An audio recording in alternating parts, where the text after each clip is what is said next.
Et je me souviens très bien de l'entrée avec le perron. C'est là qu'a a eu lieu un des premiers discours syndicaux. La foule était là et j'ai pris même quelques photos panoramiques. Bon, ça me rappelle beaucoup de choses, hein. Toutes les personnes en grève ici présentes ont pu apprendre par un courrier personnel qu'un vote aurait lieu demain à la mairie d'Amiens entre 8 h et 16 h. Les organisations syndicales CGT, CGTFO, CFDT estiment et confirment le vote de demain comme illégal et demandent au personnel de ne pas voter. Presque 30 ans que Claude de Well n'est pas revenu sur les lieux. C'est là, sur la zone industrielle nord d'Amiens, qu'en 68, le jeune ouvrier ajusteur est emporté par la vague de contestation. Les ouvriers métallurgistes constituent alors le fer de lance de la lutte ouvrière. Chez Ferrodo, qui emploie 1500 salariés, Claude de Well va prendre part au mouvement social. Un mois de grève totale dont il tient la chronique minutieuse jour après jour. Donc le vendredi 10 mai, nous suivons en direct sur RTL les événements, les barricades à Paris, les centaines de blessés.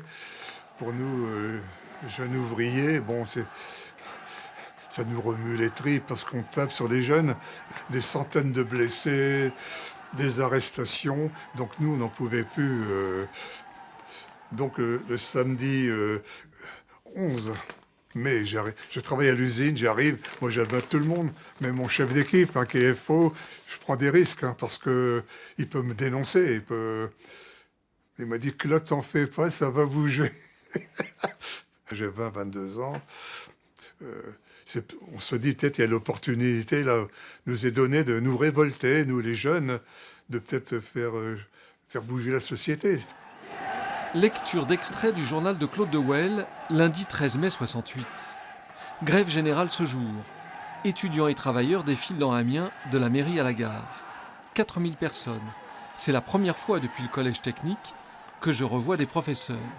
Ils défilent dans la rue avec les ouvriers. Si je pouvais leur piquer un peu de leur savoir. Dans mon enfance, je n'ai jamais vu un livre à la maison. La culture me manque, mais je ne sais pas par quel bout l'aborder. Ça nous plaît énormément. C'est un succès, il y a 4000 personnes. Et dans les jours qui suivent, d'autres usines vont se mettre en grève, même à la zone industrielle. Verto, Dunlop, Goodyear.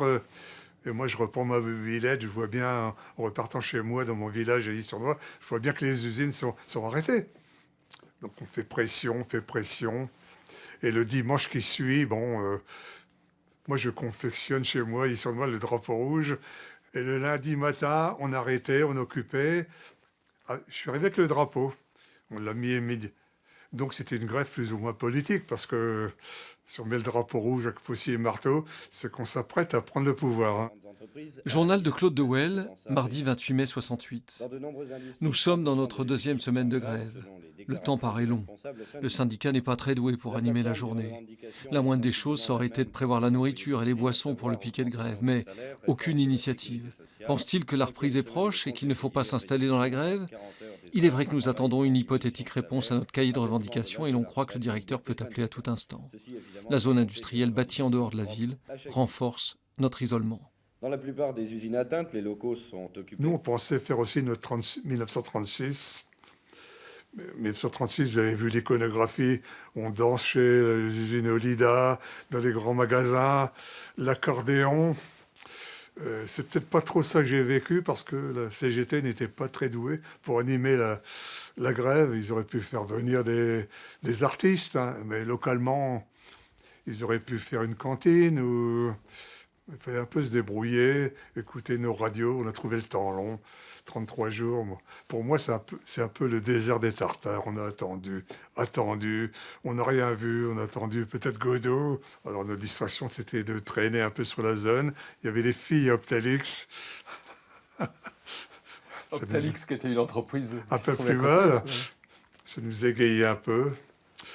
Donc on a joué un petit peu au foot et tout ça, mais le son que je retire, on s'est beaucoup ennuyé quand même. Voici l'ordre du jour de cet accord qui pourrait être possible si je vous demande, chers camarades, de choisir et de prendre une décision en votre âme et conscience. Les personnes qui sont pour la grève avec occupation des usines, qu'ils se portent à gauche. Les personnes qui sont pour l'évacuation totale des locaux, pour une discussion des syndicats avec la direction, mais qui resteront en grève jusqu'à l'aboutissement de l'accord à droite, c'est-à-dire par là. Tout le personnel s'est organisé dans les entreprises pour occuper ces usines et organiser leur piquet de grève. Ce que nous souhaitons, c'est que, à travers ce vaste mouvement, des contacts s'établissent rapidement. Il est certain que la situation actuelle, qui paralyse toute l'économie française, doit rapidement aboutir à une solution. Ces organisations n'ont rien compris au mouvement de la jeunesse. Qu'est-ce qu'on voulait? Nous, on ne voulait pas que des augmentations de salaire. On voulait tout. On voulait changer la vie. On voulait vivre mieux, d'autres rapports sociaux. On voulait peut-être, oui, on voulait un changement politique. On voulait peut-être diriger le pays nous-mêmes, les usines. Et c'était plutôt qualitatif chez nous. Vivre autrement, s'aimer autrement. Parce qu'il ne suffisait pas d'augmenter les salaires. Ça ne suffisait pas pour nous. La revendication essentielle, nous, à l'usine, c'était stopper et diminuer les cadences de travail. Ils font 200 fois le même geste à l'heure. Imaginez à quoi ils doivent penser. Comme ça, c'est Charlie Chaplin, c'est travailler à la chaîne. Et ils sont vraiment... Ces gens-là sont aliénés. On aurait voulu être respectés et pas pris comme des bêtes de somme. Extrait du journal de Claude Dewelle. Cet après-midi, des étudiants sont venus nous parler à l'entrée. Ils découvrent la classe ouvrière et nous, le monde intellectuel. Les informations sont échangées. Ça serait marrant d'aller traîner avec eux dans Amiens car nous avons du temps libre. Ils se réunissent surtout au collège littéraire, place de Wailly. Leurs tracts, leurs journaux sont une révélation car le ton est libre, vif. Oui, la révolution est en marche. Nos maigres connaissances historiques nous font songer à la Commune de Paris. C'est nous qui allons diriger le pays. Plus rien ne sera comme avant. De garantir l'intégrité du lieu et l'indépendance de la maison de la culture. Ils viennent aux portes des usines, ils ont des choses à nous dire. À 18h, tout le monde descend.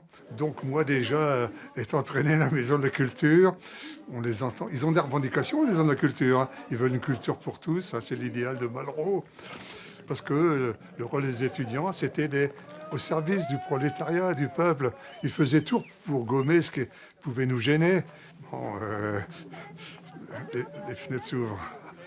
On commence à prendre l'oxygène. Qu'est-ce qui se passe dans votre tête, vous? Qu'est-ce que vous ressentez quand vous arrivez à la maison de la culture? Je commence à être hors sol. Moi, le petit ouvrier qui n'a jamais vu un livre dans sa famille. Maison de culture, les tableaux, un monde nouveau s'ouvre. Tandis que le contact avec les étudiants lui fait découvrir un autre monde, à l'usine, l'occupation se poursuit dans le calme en attendant la fin des négociations à Paris. Mais à l'issue d'un mois de grève, Feraudo est la dernière entreprise de la zone industrielle d'Amiens à reprendre le 24 juin. Le constat est amer. On a la haine. Dans les derniers jours de grève, on a la haine de devoir reprendre et d'avoir été trahi. 33 jours de grève, on veut passer à la caisse.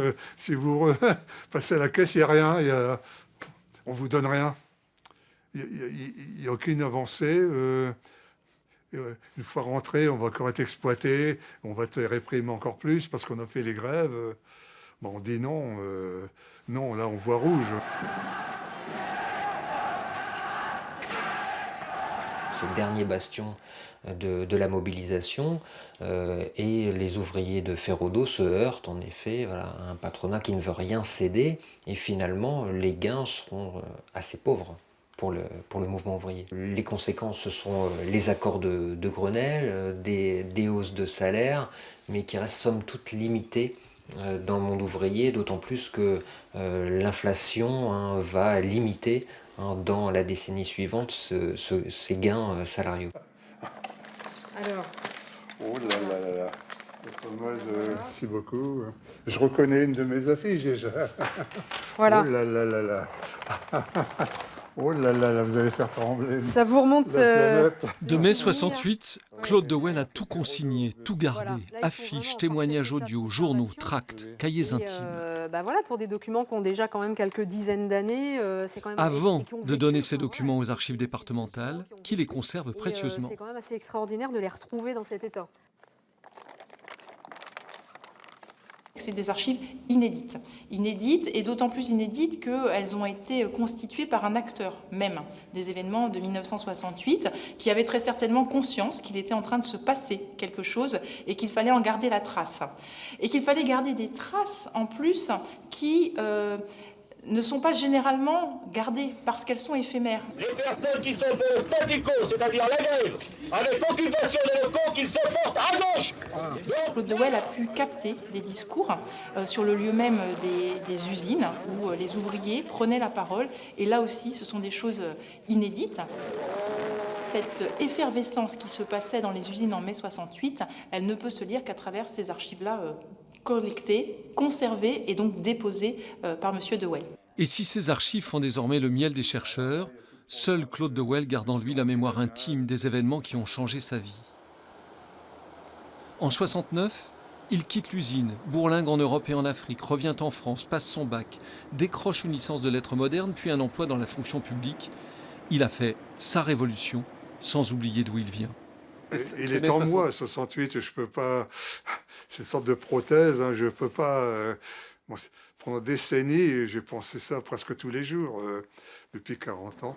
Mais 68 n'est valorisé que par les intellos parisiens et les milieux intellectuels.